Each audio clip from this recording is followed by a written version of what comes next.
Hello, and welcome back to another episode of the Cricket and the King YouTube channel. I'm Ben. Today we're going to be talking about why humility is the best trait you can have going forward in your early life, and probably across your whole life, and what the Dunning-Kruger effect is, because I think it's important to know, and it's going to help you succeed. So, essentially, the Dunning-Kruger effect in a nutshell is the more you know, the less you think you know, up until a certain point, in which case you're pretty sure you know a lot, which comes much later in the process than you might hope.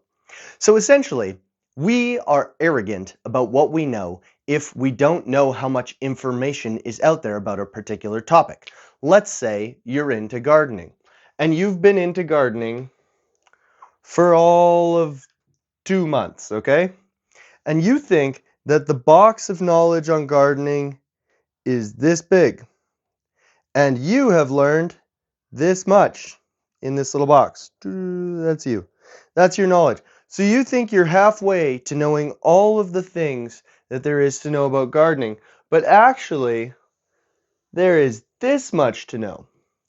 So when you are here and you think that this is the boundary line of the knowledge that you need, you feel like you're really smart because you feel like you're 50% of the way, or that's more like a third of the way, to filling out the box and knowing all the things you need to know. So if somebody asks you, do you know anything about gardening? You're like, I know all the things about gardening. I could garden, whatever you want. I'll garden cucumbers out of the ground that come out like pickles because I just am that good at gardening.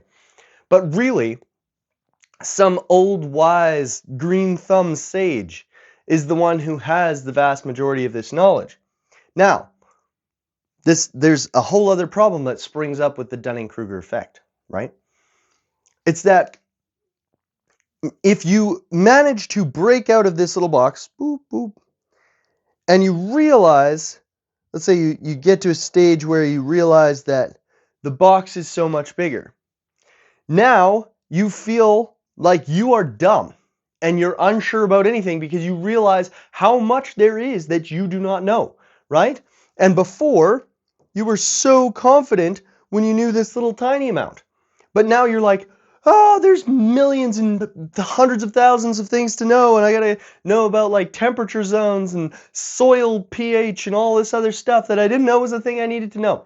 And you suddenly feel unqualified to give advice. And now, why I'm saying that's a problem is that this person who's back here in the area of not knowing anything feels very qualified to tell you everything about what you need to do in gardening and how you need to be the best green thumb you can be. So this person is actually sucking up a lot of attention because they're projecting this really intense certainty into the world.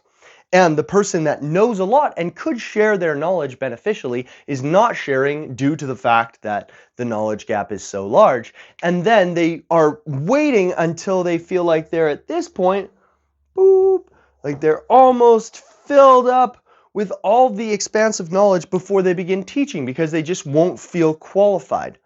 But I think it's important to balance all of this in the way we live our lives and interact with people with just humility in all things, okay?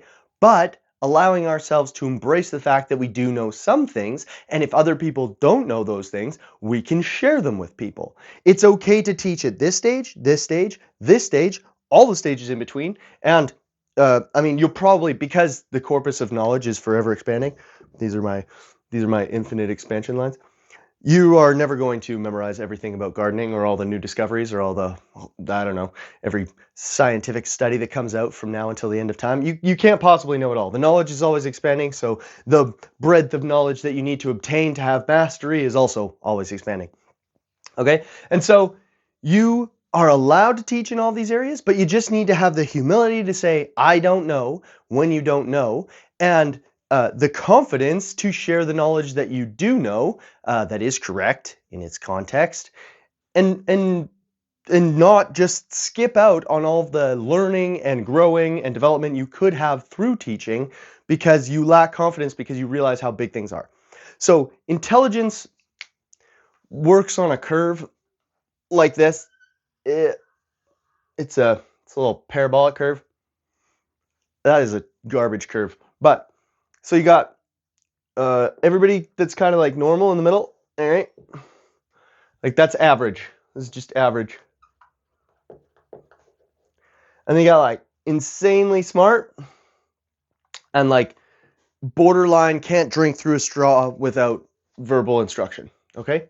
So really dumb, really smart, and most of us are just sitting smack dab in the middle, average. The greatest distribution of people is in the middle, all right?